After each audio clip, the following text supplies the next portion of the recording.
Lando Norris tamed treacherous wreck conditions to claim a stunning pole at the Las Vegas Grand Prix, in which he could move one further big step closer towards the world title after a downpour ahead of qualifying had left an already slippery Las Vegas circuit sodden, with rain continuing to fall into the first knockout session. The informed Norris ultimately came to the fore when it mattered most on a drying track and needing intermediate tyres in Q3. McLaren teammate Oscar Piastri was only 5th. Pole position changed hands 3 times after the checkered flag, with Williams, Carlos Sainz and then Red Bull's Max Verstappen briefly taking the top spot before the superb Norris beat the latter's time by nearly 3 tenths with a 47.934 despite a big slide in the final corner. Boy, that was stressful as hell, a relief, Norris said.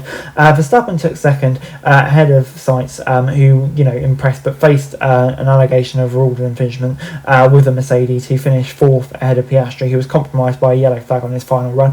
Piastri trails Norris by 24 points, with Verstappen a further 25 back. Only 58 points remain up for grabs in this season's final 2 events over the fortnight following the conclusion of the race on the strip. Lewis Hamilton qualified 20th and last in a new low for his troubled season, with a grip at a low during a treacherous Q1. It marked the first time in his career he qualified last on pace. Hamilton was joined in early elimination by Albon, who broke his car by hitting the wall at the end of the final lap. Antonelli and Tsunoda also joined them, with Leclerc going on to qualify only 9th, the sole remaining Ferrari in Q3.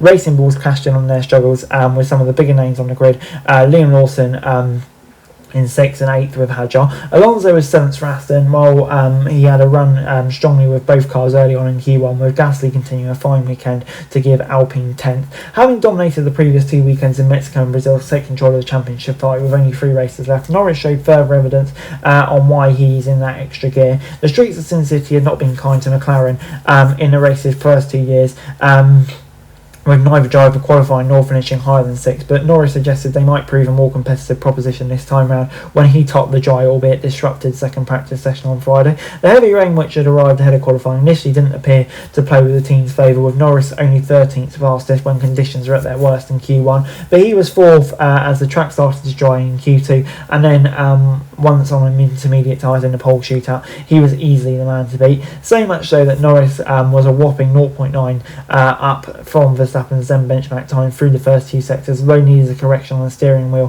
when the back suddenly snapped away, causing him to lose time. Oh no one else got it off, or what Norris said in surprise when told he got pole. The Briton said, "I knew the first 2 sectors were good, so it's slippery out there. As soon as you hit the curb wrong like I did, you snap, lose the car the other way, close to hitting the wall. Good enough for P1, not the nicest of conditions, but I'm happy it stopped raining and we could get a good qualifying on." Piastri finished 4 places and 1 second further away. The Aussie forced to slow when yellow flags came out for Leclerc in front of him. But Las Vegas was the scene of Lewis Hamilton's last podium finish in F1 a year ago, but the chance to repeat are all but over already, as he hit the slowest time of Q1. The Ferrari drivers' weekend had started promisingly in the largely cool and dry conditions of practice, but pace fell away badly on the wet tyres in Q1. This first set of tyres obviously didn't work, and I was just struggling to generate heat. It's a shame because the guys did such a great job. The car was feeling great in FP3, and I really felt we had good pace. Then obviously the rain came. Not a lot more to say, to be honest. A yellow flag in the final sector forced him to slow down the end of what proved his final time lap, with Hamilton then thinking he'd run out of time to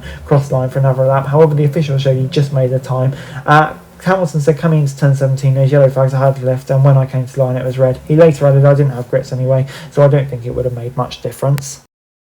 And before I go, let me run you through the classification. Norris taking a pole, and yeah, brilliant performance for him in such tricky conditions and a huge step towards a world title. Verstappen in second, probably the best he could do. Great job from him, and similar for Sainz as well. He's really proven what he can do recently. Russell, I think, 4th. Maybe would have to take advantage a bit more of the difficult conditions, but I think not a bad result. Piastri in 5th, obviously very frustrating for him with that yellow flag, but I just don't feel like he had really the pace to match his teammate. Lawson 6th, great job from him. Similar for Alonso and Hadjar, really taking advantage. Leclerc in 9th. I mean, Ferrari just doesn't work in wet conditions. We've seen it so many times, and yeah, hugely frustrating for them. Gasly, another very good job from him to get into Q3 with that wheelbarrow. Hulkenberg in 11th. I think, he's proven how good he can be in a wet before. Maybe he'll be a bit disappointed and get more, but can definitely work from there. Stroll away off his teammate, but I think it's not disastrous. Haas unable to really take advantage of the conditions. Colapinto in 15th. I mean, it's okay, but when you can see where Gasly was, probably a bit disappointing. Very frustrating for Albon not to take advantage of conditions like Sainz did. Antonelli, similar story as well, struggled, as did Bortoleto, Tsunoda as well. And then Hamilton, yeah, I don't know, it just seemed like a mess. Obviously unlucky with those yellow flags.